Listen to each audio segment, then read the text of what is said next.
Hoje nos Estados Unidos, pela primeira vez, nós temos casas novas, recém-entregues por construtoras com preços menores do que casas existentes que estão à venda no mercado nesse exato momento. E é sobre essa anomalia que eu quero falar no capítulo de hoje, mostrando claramente como que o mercado americano está bastante interessante, para dizer o mínimo, né? Com uma série de anomalias e praticamente um congelamento ali de transações baseado nos preços altos e também nos juros altos. Então o que eu quero passar aqui, na verdade, é um fio aqui, né? Um thread do Nick Gurley.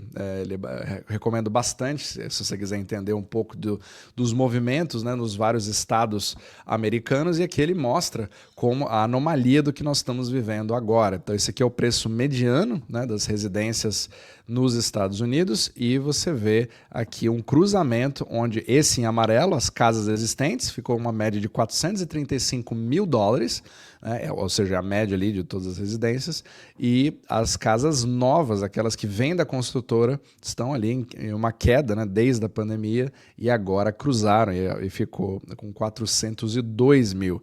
Então, muito interessante, né? Como é que se explica uma coisa dessa? Porque, em princípio, você deveria ter casas mais baratas, né, sendo as existentes, as mais antigas, etc. Mas tem alguns fatores aqui que mostram exatamente o que está acontecendo. Mas antes disso, na macroeconomia, a gente sempre foca bastante nos juros de 10 anos para você ver a referência do mortgage, né, que é justamente o juro imobiliário dos Estados Unidos, que ele é fixo de 30 anos, etc. E vem causando sérios problemas para as pessoas, não somente os juros estando, entre aspas, muito altos, e sendo o principal culpado, mas você tem o preço médio das residências que está extremamente alto. Então, segundo o Nick Gurley, é muito mais preocupante do que os juros em si, são os preços, e muitos vendedores ainda não entenderam que a nova realidade que bate a porta, porque você teve toda uma geração ali, principalmente os boomers, que não aceitam que imóvel não possa subir, né? E você está vendo uma queda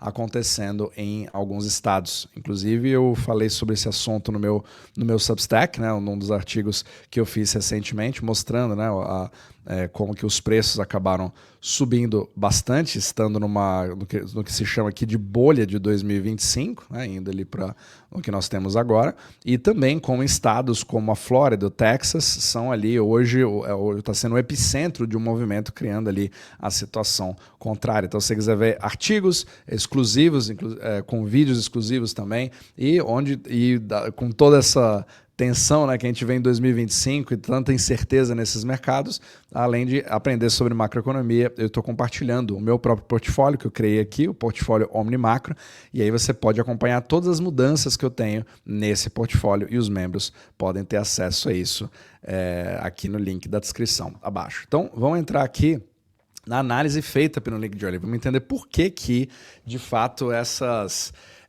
anomalias, né, não param de acontecer no mercado imobiliário americano. Então aqui ele mostra a seguinte coisa: em junho de 2025, foi basicamente ali 8%, né, ou $33.500 mais barato você comprar uma casa nova de uma construtora do que simplesmente comprar uma casa existente. Ele fala que essa é a sexta vez nos últimos 26 anos que isso aconteceu. Mas a primeira vez num passado mais recente, né? Aqui ele mostra os meses, né, no passado, e isso é até interessante, porque em 2024 isso aconteceu assim 3 vezes, né? Então 1,7%, 2%, 3%, etc. Só que agora está mais significativo. Então ele mostra como que o mercado está se adaptando à nova realidade. Já vem falando isso há bastante tempo, porque as construtoras elas têm que entregar, não tem mais o que fazer. Inclusive na própria Flórida é um dos maiores exemplos disso. Eu mesmo vejo isso acontecendo. Você vê uma quantidade enorme, né, daqueles multifamilies que são entregues e precisam continuar a ser entregues, independente do contrato que já foi feito, mesmo que isso esteja aumentando bastante a oferta e colocando uma pressão nos preços para baixo. E aí você vê as construtoras fazendo vários tipos de promoção, inclusive para aluguel, onde você dá 1 mês de graça, 3 meses de graça foi o máximo que eu mesmo já vi, e agora eles já cortaram 13% ali do pico, né, digamos assim, em relação ao que estava antes. Deixa eu colocar aqui de volta para ficar mais claro para você poder ver. Agora, as casas, os vendedores existentes, eles realmente, muitos deles ainda estão numa bolha, como se fosse assim, eles não acordaram ainda para a realidade de que preços estão caindo e ainda tem aquela preconcepção de que nada mudou, aquilo só está subindo e cria inclusive um efeito psicológico no qual você não aceita e fica ali preso, certo? Dizendo, olha, não faz sentido, se eu comprei alguma coisa por 700 mil e agora eu quero vender por 900, eu nunca vou aceitar vender, né, por um preço menor do que esse, ou cortar, quem dirá ainda, né, menos dos 700 mil pelo qual eu comprei. Então você vê muito isso acontecendo no mercado pelas listagens que você vê em sites como Zillow, né, principalmente aqui nos Estados Unidos. Então você tem um choque de realidade que está acontecendo que causa também bastante da trava na parte da oferta, que faz com que o mercado imobiliário esteja praticamente congelado. E aí ele se faz a pergunta que quando que essas pessoas vão acordar e seguir o que as construtoras, né, já estão fazendo há algum tempo, já que elas lidam com isso todos os dias. E ele fala aqui que ele tem bastante confiança, né, em especular que as novas casas não vão ficar tão mais baratas assim por muito tempo do que as casas existentes. Então isso é uma coisa temporária, mas que deve corrigir a partir do momento que eles se tocarem do que está acontecendo. Só que eles também estão fazendo uma série de adaptações. Vou até pegar as partes mais importantes, que eu não quero só ficar lendo isso daqui, mas eu acho bem interessante a forma que ele trouxe aqui. Então, você vê, aqui ele compara, né, com a pré-pandemia, né, com a base aqui pré-pandemia, onde os descontos que estavam sendo dados antes eram somente de 5% a 10%. Então, estavam meio que testando e todos considerando como se fosse uma coisa mais temporária, mas que ia recuperar já. Só que agora não. Agora nós estamos realmente com descontos, principalmente nessas novas, que estão ali na casa de 25% a 30%. Aí você vê aqui claramente pelo gráfico de como que isso já deu uma mudada, né? Então fica bem forte mostrando aqui esse contraste. E aí, deixa eu descer um pouquinho mais. E aqui você também vê deixa eu até pegar uma parte interessante que ele trouxe aqui.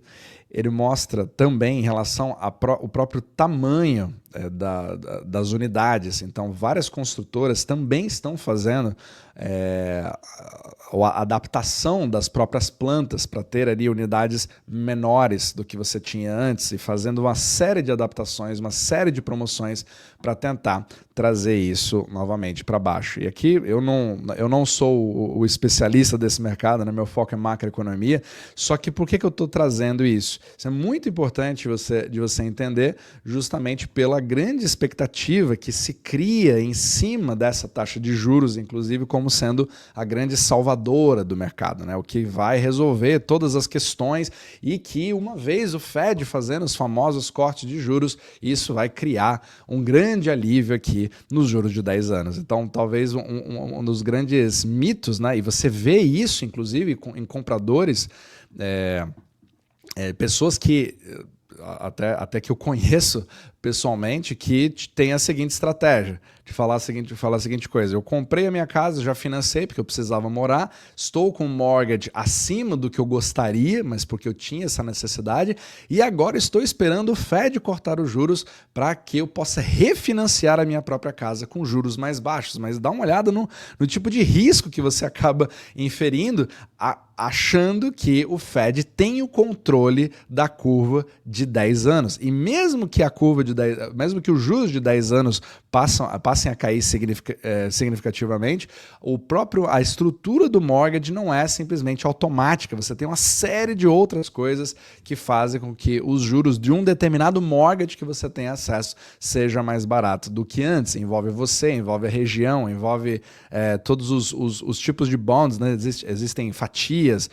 Tem um cálculo que é bem... eu não quero me aprofundar demais aqui nesse vídeo, né, para não deixar ele complicado, mas assim, o mais importante que eu queria trazer aqui para você é que não somente nós estamos num momento onde os juros de 10 anos, eu já venho falando isso há algum tempo, desde desde o início do ano, né? Ele estava aqui e agora ele vem, na verdade, de lado, mas caindo, né? E agora cada vez mais estável, mas começou talvez uma tendência para baixo, vamos ver se isso vai continuar, o que em princípio poderia trazer um certo alívio, só que todo mundo, não é aqui o foco das pessoas. O foco das pessoas é o próximo discurso do Fed e que ele vai cortar juros, ao mesmo tempo com toda a pressão política do próprio Trump, do próprio William Poulter, né, falando ali de toda a questão de como os juros estão altos, e o grande culpado de tudo é o Jerome Powell, que está segurando toda a economia que está travada. Então isso acaba criando uma série de cortinas de fumaça ali sucessivas,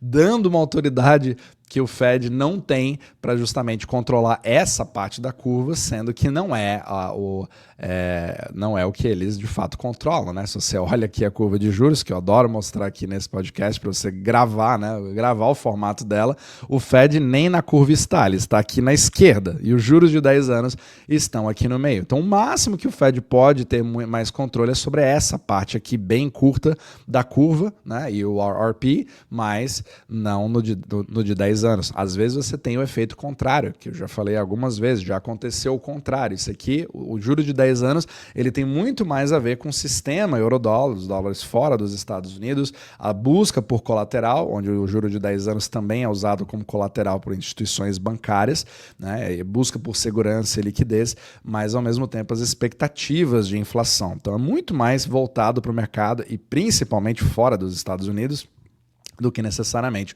uma simples canetada do Fed. E ao mesmo tempo você também tem as questões de seguros, né, que inflacionaram bastante, principalmente em estados como a Flórida, onde os seguros subiram ali quase 300% em alguns casos, principalmente depois do furacão que nós tivemos ali no ano passado. E também um dos grandes problemas é o que a gente chama de HOA, que é o Homeowners Association, como se fosse o condomínio aqui, que vem crescendo. E muitos outros youtubers, por exemplo, falam bastante dessa crise, né, dos condomínios e do HOA como uma máfia, etc., criando todo um problema, fazendo com que pessoas que, mesmo que elas possam pagar uma taxa fixa ou uma parcela fixa dos seus mortgages, esses custos subindo, e eu não estou nem falando ainda do imposto em cima da propriedade, né, o IPTU, o Property Tax, que nós temos nos Estados Unidos, faz com que pessoas que tenham suas residências sejam obrigadas a largá-las, porque elas não conseguem manter onde elas mesmas moram. Então tem realmente um problema de housing acontecendo, né, do mercado imobiliário americano, que vai fazendo com que anomalias como essa surjam. Então vamos ficar atentos na cena dos próximos capítulos, porque estamos vendo correções que estão acontecendo nesse exato momento nos juros de 10 anos, mas o que realmente precisa, principalmente ali segundo a análise do Nick Jolly, é uma correção nos preços, e muitos vendedores ainda não caíram na realidade.